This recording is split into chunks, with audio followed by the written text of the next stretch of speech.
Okay, we have Pat Sawatzke, Wright County Commissioner candidate for District 2 with us. And the first question tonight is, what are your thoughts on local government aid? Well, local government aid, or LGA as it's most commonly referred to, has been around for quite some time. The state gives money to local units of government, in this case counties, to help buy down the cost of government to a certain extent and make property taxes a little lower for property tax owners. In addition to that, one of the reasons local government aid comes, I believe as well, is because many state programs are carried out by the counties. So there's some dollars that come from the state to the counties to help carry out those programs. We've seen reductions in state and local government aid for the last number of years, and I think that's to be expected as the state has had budget shortfalls and had to do things to balance their budgets.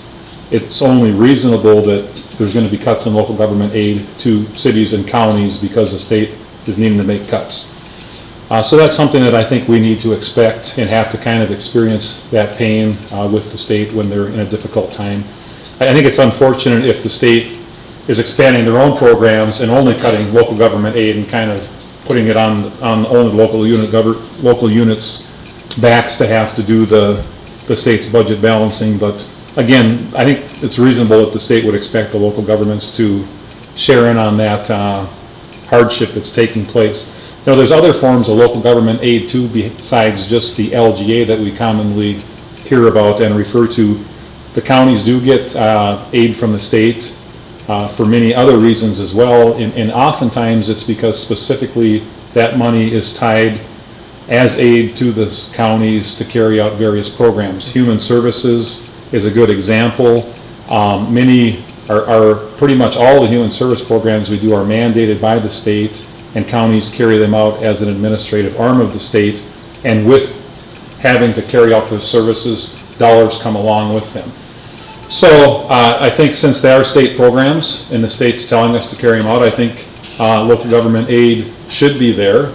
Sometimes that local government aid in those categories as well is cut by the state, and I think that becomes problematic because basically what the state is doing in those specific cases is telling the counties, we have the same expectations we had for you before to carry out the programs, but instead of maybe paying 2/3 of the cost of each of the workers to carry out the program, we're now going to only pay 50% of the cost, for example, and you need to make up that additional difference. So that certainly becomes a challenge when the mandates are still there and there's reductions in government aid for specific county programs. Okay, question 2. A Wright County resident comes to the Commissioner Board and complains that the activities of a nearby business is creating noise and traffic issues late into the evening on weekends. The resident has talked to the business owner, but to no avail. The business is otherwise in compliance with all city, county, and state regulations. What action should Wright County government take to alleviate the situation? Well, I'd probably need a little more information on this. I guess the first question I would probably have is, what is the zoning of the area? Is this particular business in the properly zoned area? And if they are in a business area, that's what you're supposed to do in business areas, is operate businesses. And maybe the houses, for example, happens to be in a business area, and then you have to kind of expect that you're going to have traffic and noise if you happen to have a home that's in an area where businesses are zoned to operate. The county's role may be limited if this is in the city. The county's role would probably be quite limited. If it's outside of the city in one of the townships, then certainly the county would have a greater role, because our role in planning and zoning and those sorts of things are substantially limited to non-existent within city limits, but we have more statutory authority outside of the city limits in the townships. So, and that would be another question I would have as well. And then also with the question, it talks about that there's a noise and traffic situation, but in all other ways the businesses meeting or is in compliance with the regulations. So I guess I'd have to ask, is it or is it not in compliance specifically with noise and traffic issues?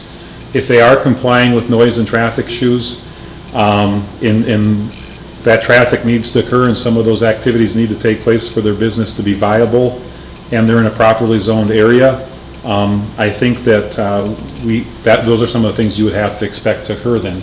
If they actually are not falling within some state standard for noise after a certain hour, then I guess they would have to address that. So Certainly, a residence, if they're in a residential area, should have an expectation of what a noise level would be after hours. So I guess to some extent, I'd probably have to know more details, but again, businesses, I think, that are operating within business areas have the ability and ought to have the ability to do what they need to do to operate their business, provided they're not violating any rules. Okay, question 3. A large mixed-use development project is proposed for a tract of land just outside of Albertville. The development would include a large office park for which several businesses have promised to relocate over 500 jobs to. Additionally, the new commercial and residential development would increase Wright County property tax base by upwards of $1 million a year. The only obstacle in bringing the project to fruition is that one of the landowners of the proposed site does not want to sell his land to the developer. What are your thoughts on what the role of the county should be in resolving the situation? Well, economic development is certainly provides benefits to the citizens of Wright County. In this particular case, I think the county's role should be quite limited.